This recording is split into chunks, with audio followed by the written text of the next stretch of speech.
యాండి యాండి ఏంటి?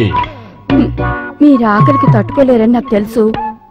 ఎవరు చూడకుండా భోజనం ఇక్కడికి తీసుకొచ్చేసేనా? ఎవరు చూడకుండా దొంగతనంగా తీసుకొస్తానంటావు అంటే నా మొహం దొంగ మొహంలా ఉందా? లేదండి. పబ్లిక్ గార్డెన్స్ లో పిట్ పాయింట్ కొట్టేవాళ్ళ ఉన్నానా? అదే కొబ్బరి చెట్టుకి కొబ్బరికాయలు దొంగిలించేవాళ్ళ ఉన్నానా?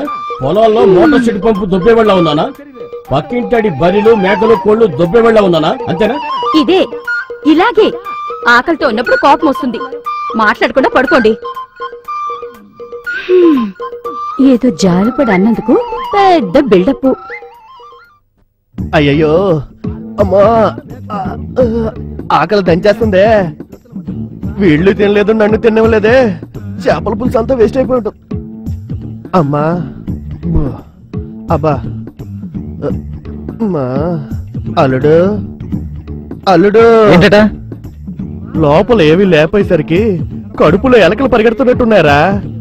ఆకలి దంచేస్తుందిరా. రారా, ఎవరు చూడకుండా వెళ్ళి తినేసి వచ్చేద్దాం. ఇలా అడుక్కు తినే పనులకి నన్ను పిలవద్దు, నేను రాను. ఏరా, సొంత ఇంట్లో తింటూ అడుగు తిన్నట్టరా? ఏంట్రా నువ్వు మాట్లాడేది? రోషానికి పోద్దురా, రారా తినేసి వద్దాం. మనిషి అన్నాక ఒక రోషం ఉండాలి. కన్న తల్లిదండ్రులు అక్కడ అన్నం తినకుండా పస్తులు పడుకున్నారు. వాళ్ళ కొడుకైన వాడిని నేను ఎలా తింటాను? నేను నీలాగా కక్కుతువాడిని అనుకున్నావా? రేయ్, అన్నం విషయంలో ఎందుకు అలా రెచ్చిపోతున్నావు? ఎలా చూడు, ప్రాణానికి సంబంధించిన విషయంరా. నేను మీ అమ్మ రోజుకి 3 పూట్ల శుభ్రంగా తిరిగి పెరిగావురా. అనవసరమైన ఆవేశాలకు పోయి మీరు చావకండి, నన్ను చంపకండి రా. నా మాటినరా, రారా తినేసి వద్దాం. పడుకుంటావో లేదో? అంటే పడుకుంటావో లేదో? ఏంటి తండ్రికి లాగా ఇడికి కోపం ఎక్కువైంది? ఎంతైనా ఆ బ్లడ్డే కదా. మనమే అనవసరంగా తెలియకుండా ఇంట్లోకి వచ్చి పడ్డాం. సరే, ఏం చేస్తాం, తప్పుతుందా? అమ్మా, ఈ రోజు ఆకలితో చావాల్సిందే. అయ్యా,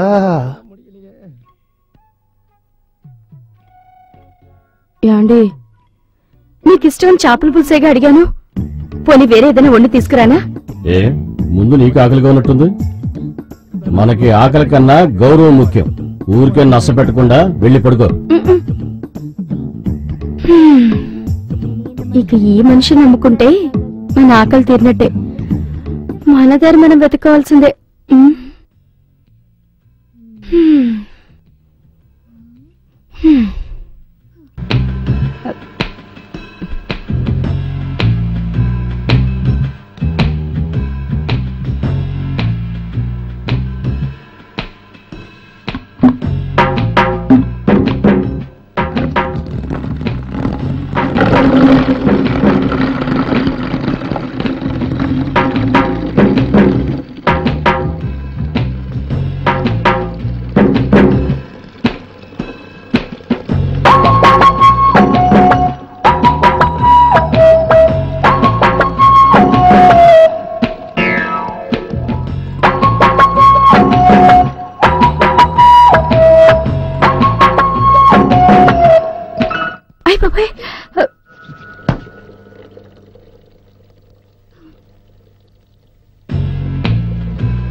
అమ్మయ్యా, ఎవరు చూడలేదు.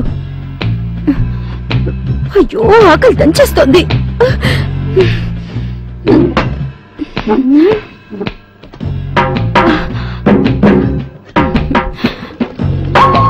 అయ్యో, ఆకలి దంచేస్తోంది.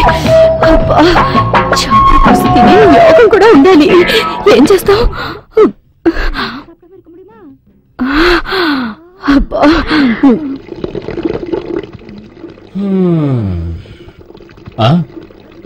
ఏది లక్ష్మి? లక్ష్మి, ఆహా, బాత్రూమ్కి వెళ్ళేట్టుంది. వచ్చేలోపు చేపల పులుసు కాలిచి చేయాలి.